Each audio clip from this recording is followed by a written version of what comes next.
And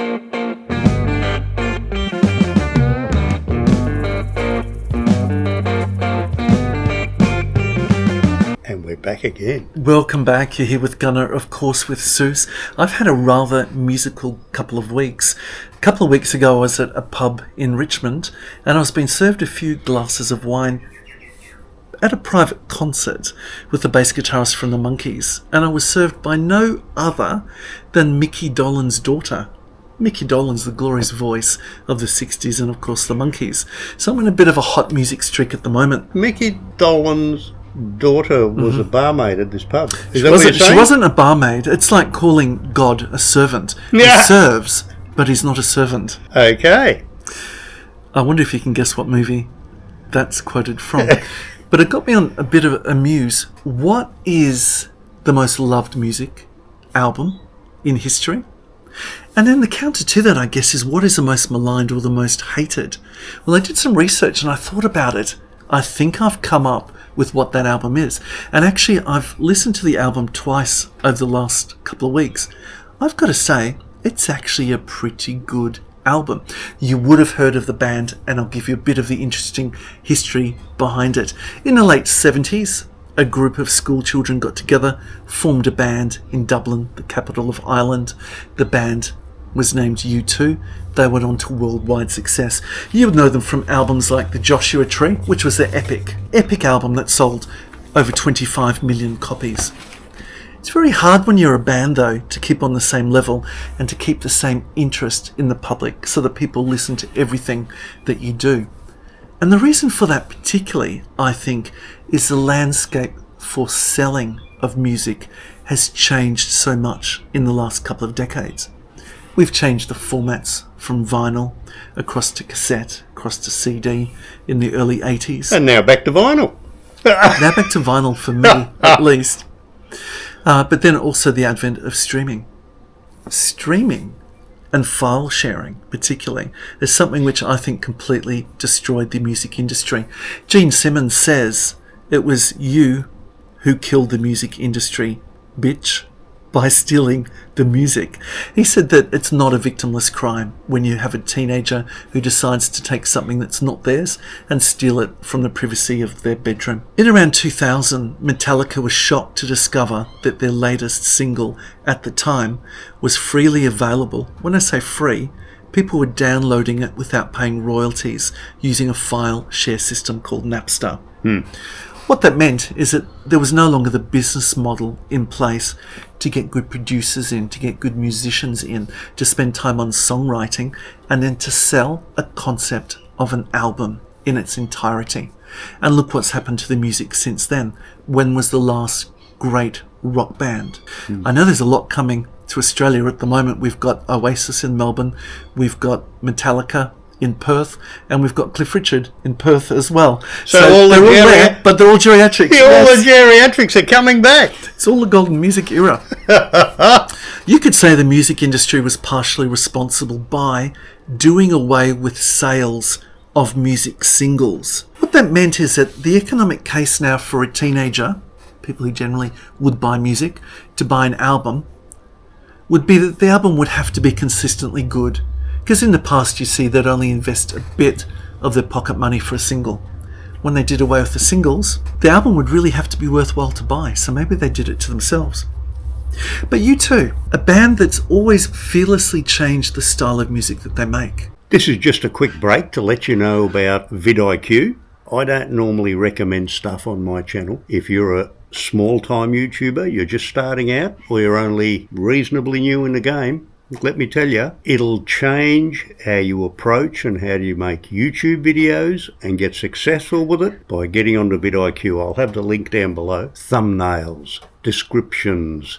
It'll automatically make shorts out of your existing long-form video. It'll optimize them for you. It's a complete toolkit, and not only can you sign up for free, as you grow, you'll subscribe to them. and you'll get even more features. And let me tell you, it'll get you from being just an amateur and get you start riding that wave to making $1 on YouTube. I've used them probably now for 6 months, and I wish I would have known about it from the beginning. Get onto it, use the link below, and you'll start growing like I did. I couldn't recommend them highly enough. Have a look at them and give them a go. Decided in 2014 that they would push amongst the public an album which I decry as the most hated album in the history of music.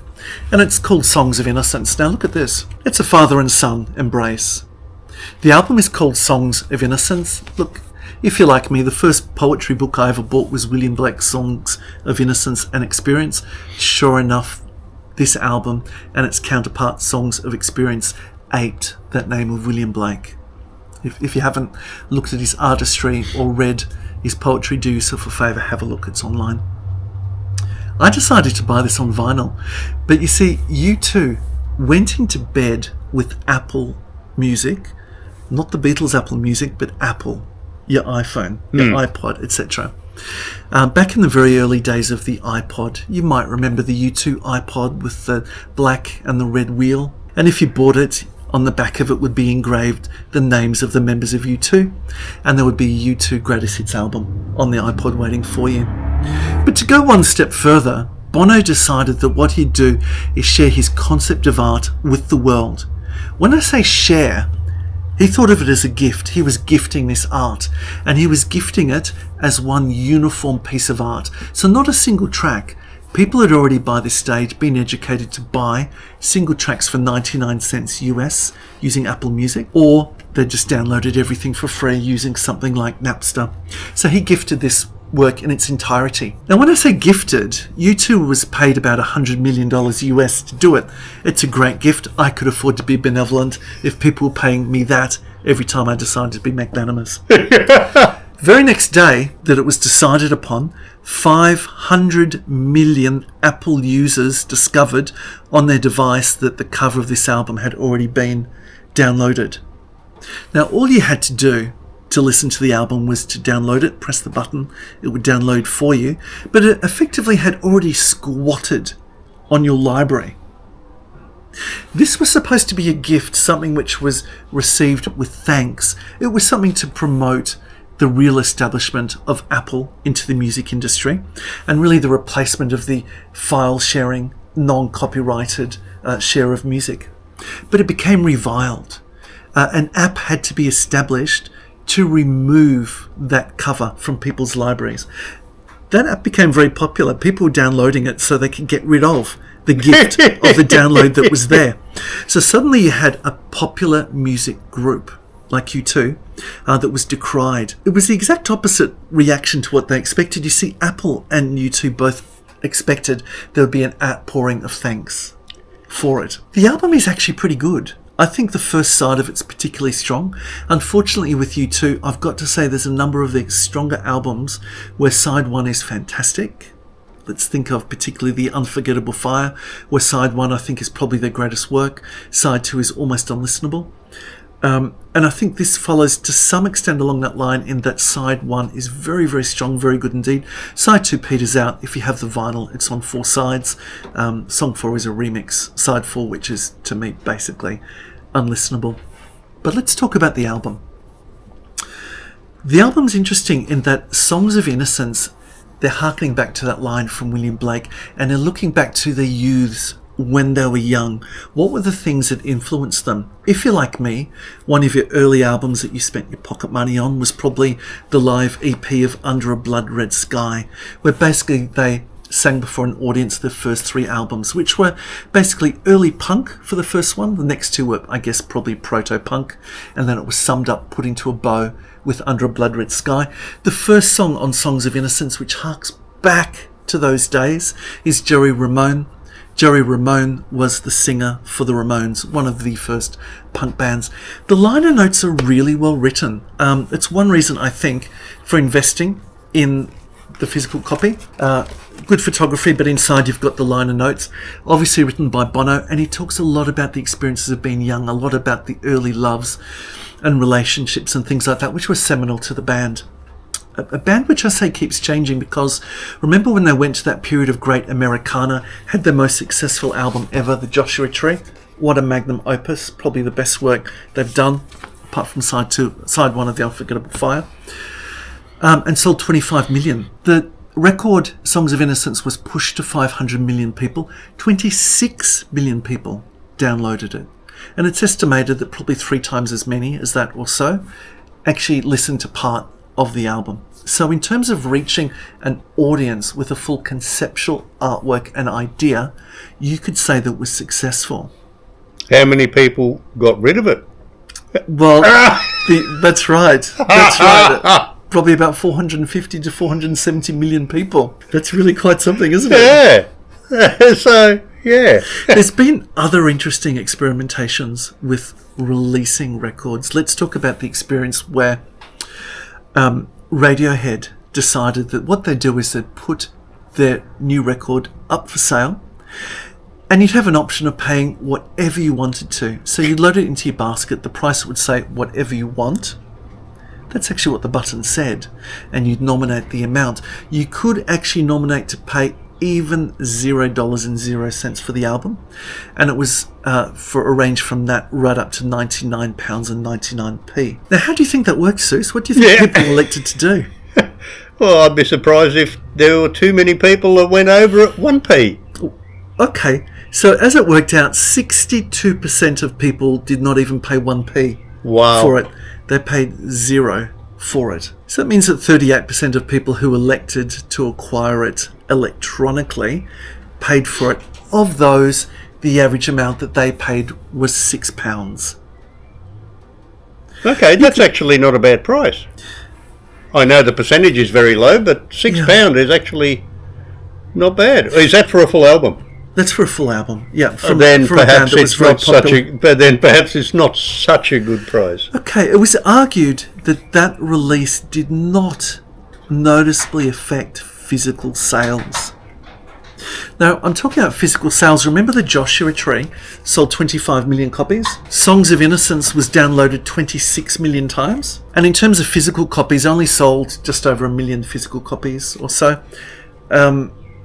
Here I am. I've actually got the physical vinyl, which is extremely, extremely, extremely rare. But it's thought that actually it was a bit of a success for Radiohead. Other bands have tried something similar. 9 Inch Nails did, for example. But it's thought that it actually reduced the physical sales, so it wasn't a success of a business model. It's one thing to give a person an offer to acquire something as a gift, but I guess it's a very different thing to actually just physically squat on someone's bookshelf unbidden. What do you think about that? I think that's a bit presumptuous. Yeah. And no wonder people were physically buying an app so they could remove it. So they paid more for the app to remove it. The app was free, but there was investment of time, for sure. Well, somebody had to build the app. They did. So they, in relativistic terms, someone paid more to remove it than they did to want to keep it. Well, in terms of time, they certainly did. I think it's a good album. They've followed up this theme, Songs of Innocence, with the sister album, which was Songs of Experience. Just so that you know, these are not throwaway, disposable albums. In terms of U2 looking back for the work that they've done, only a couple of years ago they released sort of a greatest hits compendium, but where they've reworked, re-recorded, re-instrumentized and cut back for some of the songs. It's called Songs of Sorrow, so Songs of Experience, Innocence, Sorrow. And we understand that they may be working on Songs of Ascension. So Songs of Innocence, you go back to the proto-punk childhood. Songs of Experience, where it's a bit more older and world weary. And then the total embracement of Songs of Sorrow, where obviously that's the whole Weltschmerz has occurred. But ultimately to a spiritual triumph if they do in fact release Songs of Ascension. Well worth listening to. I think Song 2 is the hookiest song. I remember when it first came out, I got the download. I did download it. I listened to it. I was thankful for it. And I had a mate come round and I was listening to Song 2 and he says, this doesn't sound like Song 2. Once the hook punches in, and I think probably the biggest earworm in terms of their lyrics is that song. The song's called every breaking wave. It goes, every breaking wave on the shore tells the next wave there'll be one more. And the hook is just as catchy, but it's an earworm that you probably won't be able to get out of your head. Have a listen to it. I think you'll thank me. Should it go down in history as the most hated album of all time? I think probably deservedly yes, because you don't squat on someone's bookshelf unbidden. But in terms of something to listen to, Or uninvited. I downloaded it, I enjoyed it, I bought the record. Actually, I enjoy it. The one thing you do notice in terms of the way it sounds is surely the bitiness and the bass guitar. I guess that rawness which you did get from those first 3 albums, Boy, October and War. Tell us what you think. What's your most hated album? Did this deserve the flack that it got? And join us for more adventures. We'll see you soon. We'll catch you on the next one, guys. And what you're saying, they couldn't remove it off their playlist without a... Yeah, That's amazing, isn't it? Yeah. Wow.